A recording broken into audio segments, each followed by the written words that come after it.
श्री राधे राधे। जय श्री राम, जय हनुमान। और कैसे हैं आप लोग? उम्मीद करते हैं काफ़ी अच्छे हैं। मैं भूतपूर्व सैनिक ऋषिकेश कुमार, सृष्टि केयर एवं काउंसलिंग का फाउंडर और साथ में वैष्णवी फिजिकल एकेडमी का फाउंडर। और मेरा उद्देश्य बच्चों को कैरियर को लेकर समय समय पर कुछ कोर्सेज, कुछ कॉलेज की जानकारियाँ इस चैनल के माध्यम के द्वारा पहुँचाना, जिन्हें कैरियर को लेकर कुछ डाउट है, कुछ समझ में नहीं आ रहा है कि मैं क्या पढूँ, क्यों पढूँ, कहाँ से पढूँ, मेरे लिए विकल्प क्या अच्छे हो सकते हैं। देखिए, काउंसलर का रोल बहुत ज़्यादा है। इस चीज़ को अगर आप समय पर समझ गए तो आपको एक अच्छा रास्ता दिखा सकता है, जो हमारे समय 20 साल पहले नहीं थे। काउंसलिंग का मुझे कोई बताने वाला नहीं था, तो भी जितना मैं उस समय समझा उस अनुसार से मैं सेना में भर्ती होकर एक अच्छा सम्मानजनक वहाँ से मुझे कुछ सीखने का मौका भी मिला। तो आज का जो वीडियो है बच्चों, खासतौर से उन पेरेंट्स के लिए कुछ, क्योंकि अभी जो समय है, एग्ज़ाम का माहौल चल रहा है, बोर्ड का भी एग्जामिनेशन है और सारे कम्पिटिटिव एग्जाम्स देश के टॉप कॉलेज में जाने के लिए भी फॉर्म आए हैं। कुछ के एग्ज़ाम हो गए हैं, कुछ के होने वाले हैं। तो उसी को लेकर के मैं आज का वीडियो जो दे रहा हूँ, क्योंकि अभी गेट का एग्ज़ाम चल रहा है। गेट बहुत सारे बीटेक वाले बच्चे नहीं करते हैं। क्या आईआईटी से बच्चे बीटेक करने में गेट नहीं करते? करते हैं, वो भी करते हैं, उनका भी शौक़ होता है। ऐसा नहीं कि बीटेक के बाद वो प्लेसमेंट लेकर बैठ जाते हैं। बहुत सारे बच्चे आईआईटी से करते हैं।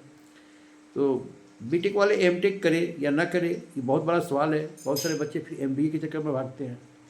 तो कैरियर काउंसलर यही आपको बताएगा कि आई बीटेक के बाद एमटेक क्यों जरूरी है, और एमबीए अगर करे तो क्यों ना करे, और करे तो कहाँ से करे। तो वो अलग सब्जेक्ट है। मैंने एक वीडियो बनाया हूँ, आईआईटी के बाद मैंने बीटेक के बाद आप एमटेक करें, एमबीए ना करें। उस वीडियो को जरूर देखिएगा। उसका मैं लिंक मैं इस डिस्क्रिप्शन डाल दूंगा, लिंक में आप देख लीजिएगा। और गेट का एग्ज़ाम है जो कि आईआईटी गुवाहाटी कंडक्ट कर रहा है। 7 फरवरी, 8 फरवरी और 14 फरवरी और 15 फरवरी को 4 भागों में एग्ज़ाम पूरे देश में गेट के द्वारा कंडक्ट किया जा रहा है। गेट देखिए, करने से बहुत सारे फ़ायदे हैं। पहले आपको पीएसयू सेक्टर में जॉब मिलने का चांस मिल जाएगा, जैसे एनटीपीसी, गेल हो गया, सेल हो गए, नवरत्न कंपनियों में आपको आने का मौका मिलेगा डायरेक्ट इंटरव्यू के बेस के आधार पर। उसके बाद आप गेट स्कोर पे स्टडी में अपलोड में भी जाकर रिसर्च कर सकते हैं और एमटेक वहाँ से कर सकते हैं।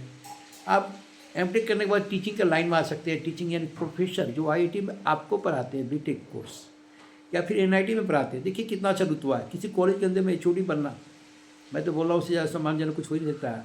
आपको अपना अपना चॉइस है, लेकिन एक टीचर बनना एक अपने आप में सम्मान है। क्योंकि आपको कोई प्राइवेट कंपनी में अगर अच्छा खासा पैकेज भी देते हैं तो अच्छा खासा उससे आपसे काम भी लेते हैं। शायद आपको लोग जान नहीं पाएगा। जो एक किसी अच्छे कॉलेज के अंदर में आप एचओडी या प्रोफेसर बनते हैं तो आप को लोग, काफ़ी लोग जानेगा। तो कुछ लोग नाम के लिए, फेम के लिए काम करते हैं, कुछ लोग पैसे के लिए काम करते हो। तो अपना नज़रिया क्या, पैसे के लिए काम करना चाह रहे हैं कि मेरा को कुछ जाने, या कुछ लोग नाम से देखिए यूपीएससी में मानते हैं, आईपीएस बन जाते हैं तो पूरी दुनिया इंडिया में अंदर तो सभी लोग उसको जान ही जाते हैं। और सैलरी तो ज़रूर कम है आईआईटीएन की अपेक्षा। तो आईआईटीएन अगर करोड़ रुपया कमा रहा है तो उसे कोई जान नहीं रहा है स्टूडेंट के अंदर में। लेकिन आप अपने देश में कुछ बन जाएंगे तो आपको पूरे आपके पैतृक निवास से लेकर कोई जानेगा। तो कोशिश करें गवर्नमेंट सेक्टर के आने के लिए, वो भी क्लास 1 ऑफ जॉब के अंदर में ज़्यादा बेटर मेरा सोच नज़रिया है। तो चलिए बात को बढ़ाते हैं। पहले तो चैनल को द्वारा निवेदन है कि वीडियो को स्किप करके ना देखें। मेरा वीडियो जो है उन काउंसलर से बहुत अलग है जो कोचिंग के मायाजाल में बच्चों को विचलित कर देते हैं। तो गेट एग्ज़ाम जो 4 चरणों में कंडक्ट हो रहा है वो आपको पता ही है। तो गेट को लेकर बहुत सारे बच्चे का डाउट होता है कि भैया एमटेक में एडमिशन कैसे होता है। गेट एग्ज़ाम के बाद एग्जीबिशन, जो कॉलेज में प्रवेश की प्रक्रिया है वो अलग है। कुछ कॉलेज में गेट स्कोर पे हो जाता है, लेकिन आईआईटी में कैसे एडमिशन मिलता है और एनआईटी में कैसे एडमिशन मिलता है गेट एग्जामिनेशन के बाद, इंपॉर्टेंट बता रहा हूँ। आईआईटी से एमटेक कैसे करेंगे, एनआईटी से एमटेक करेंगे कैसे करेंगे, कुछ सेंट्रल गवर्नमेंट कॉलेज में कैसे मैं एडमिशन लूँगा। तो इसको लेकर मैं आपको जो डाउट है, सबसे पहले आपको गेट में के द्वारा आईआईटी में एडमिशन करने के लिए एक पोर्टल है। पोर्टल है COAP, कॉप नाम से जाना जाता है। उस पोर्टल पर आपको रजिस्ट्रेशन करना पड़ेगा। एग्ज़ाम का रिजल्ट जब आ जाएगा तो पोर्टल ओपन होंगे। ओपन होने के बाद आपको अपना गेट स्कोर वहाँ डालना होगा कि मेरा कितना नंबर है गेट स्कोर का। उस स्कोप पोर्टल के द्वारा जो देश के आईआईटी और आईआईसी बेंगलोर जैसे कॉलेज में एडमिशन मिलता है। तो रजिस्ट्रेशन कर देने से एडमिशन नहीं मिलेगा। अगर आप ऑल इंडिया रैंक 4 से 5 हज़ार के रैंक के अंदर आ रहे हैं या 10,000 रैंक भी आ रहे हैं तो आप पोर्ट पर रजिस्ट्रेशन जरूर करें अपने जो भी आपका स्कोर है, तो वहाँ पर एक आपको रजिस्ट्रेशन नंबर अलॉटमेंट हो जाएगा कॉप पोर्टल के द्वारा, जिसको हम जब वो अलॉटमेंट हो जाएगा रजिस्ट्रेशन होने के बाद, तो फिर जिस आईआईटी में मुझे एडमिशन लेना है, आईआईटी मुंबई लेना है, आईआईटी गुवाहाटी लेना है, आईआईटी खड़गपुर लेना है, और फिर आपको जिस ब्रांच से बीटेक एमटेक करना है तो वहाँ पर इंडिविजुअल अलग से फॉर्म भरा जाएगा।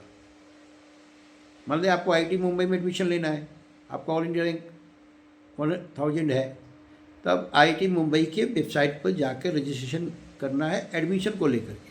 अगर सीट अलॉटमेंट होगा तो उस कॉप के वेबसाइट पर आपको ऑफ़र लेटर इशू होगा, जहाँ पर आपके पास ऑप्शन होंगे कि आप एक्सेप्ट करना चाहते हैं, रिजेक्ट करना चाहते हैं, या फिर फ्रीज करना चाहते हैं। जो मिल गया एक्सेप्ट, फ्रीज, ये तो पुराना चीज़ है, सबको पता ही है। सीट अलॉटमेंट के बाद होता है कि भैया मुझे अपग्रेड चाहिए, तो अपग्रेड में चले गए, मुझे यही चाहिए तो मैं फ्रीज कर दिया, मुझे आगे नहीं जाना चाहिए। तो कॉप पोर्टल पे ही आपको ऑफ़र लेटर आएगा कि भैया आपको ये सीट अलॉटमेंट है, आपको संतुष्ट है या नहीं है। संतुष्ट है तो आप एक्सेप्ट कर लीजिए, आपको कॉलेज में फिर डॉक्यूमेंट वेरिफिकेशन होगा, जो फीस है फीस को जमा कीजिए, कॉलेज में पहुंच जाइए, एमटेक कीजिए वहाँ से। एमटेक भी का अलग इस तरह है। तो कॉप पोर्टल जो मैक्सिमम है वो जो है आईआईटी में एडमिशन लेने के लिए आपको वहाँ पर रजिस्ट्रेशन करना पड़ता है। उस रजिस्ट्रेशन नंबर को हर एक इंडिविजुअल आईआईटी के लिए आपको अलग से अप्लाई करना होगा, ध्यान से सुन लीजिए। और उस रजिस्ट्रेशन नंबर को यूज करना है। आपको अलग अलग आईआईटी कॉलेज में अलग अलग एडमिशन फ़ी माने एप्लीकेशन फ़ी देना पड़ेगा, किसी कॉलेज में नहीं भी लगता है, वो अलग आप सर्च करते रहिएगा, मालूम चल जाएगा जब रिजल्ट के बाद काउंसलिंग पोर्टल खुलेगा। ये आईआईटी में जाने के तरीका आपको बता दिया है। और ऐसे भी गेट का एग्ज़ाम चल रहा है, तो मैं इसलिए इस वीडियो को बना रहा हूँ गेट को लेकर। अब एनआईटी में जाने के लिए क्या प्रक्रिया है?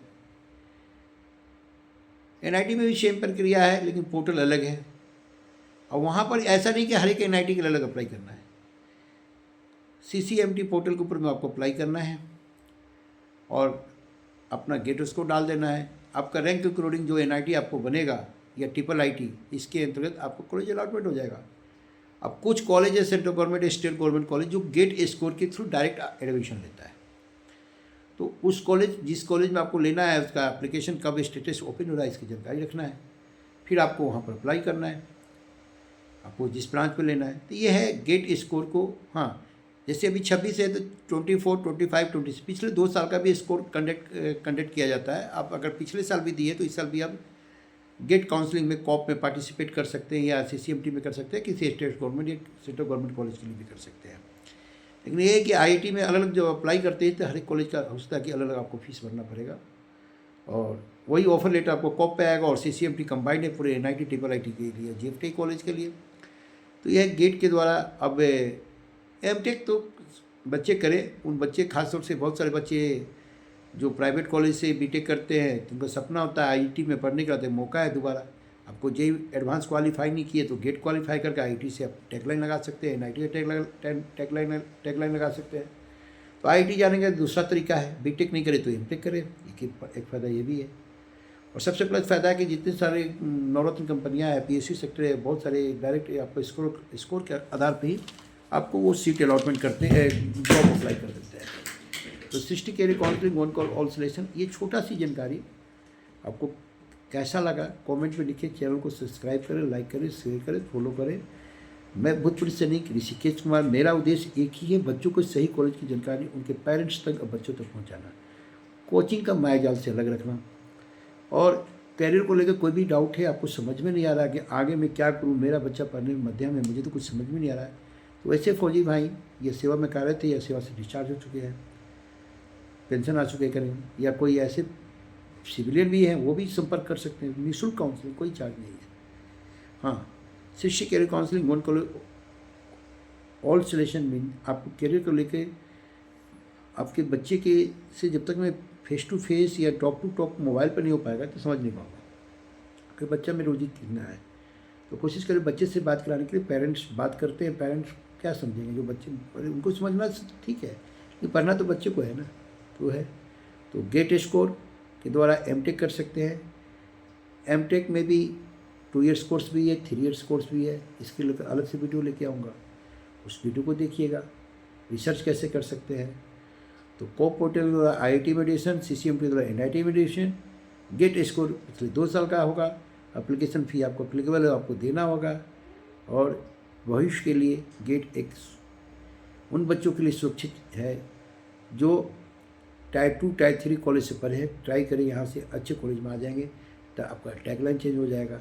जो IIT से BTech करते हैं, फॉरेन में जाकर रिसर्च करते हैं, MTech करते हैं बहुत सारे बच्चे, और जो नीचे भारत में पढ़ते हैं फिर उनका सपना होता है कि मैं NIT IIT से पढूं। तो कॉलेज की जानकारी होना बहुत ज़रूरी है। कॉलेज की जानकारी नहीं रह पाएगा तो आप ऐसे थर्ड क्लास कॉलेज में फंस जाएंगे, या पैसे तो लग जाएंगे लेकिन प्लेसमेंट नहीं मिलेगा, क्योंकि हिंदुस्तान में शिक्षा का निजीकरण और व्यवसायीकरण दोनों हो रहा है। मैं हर वीडियो में बोलता हूँ। तो कैसा लगा जानकारी, चैनल को लाइक करें, सब्सक्राइब करें, शेयर करें। गेट स्कोर का यूज कब कहाँ कैसे किया जाता है, और किसी को कोई भी अगर गेट को लेकर कोई इंडिविजुअल क्वेश्चन है कमेंट बॉक्स में लिखिए, मैं उसकी जवाब दूंगा। जय हिंद, जय भारत।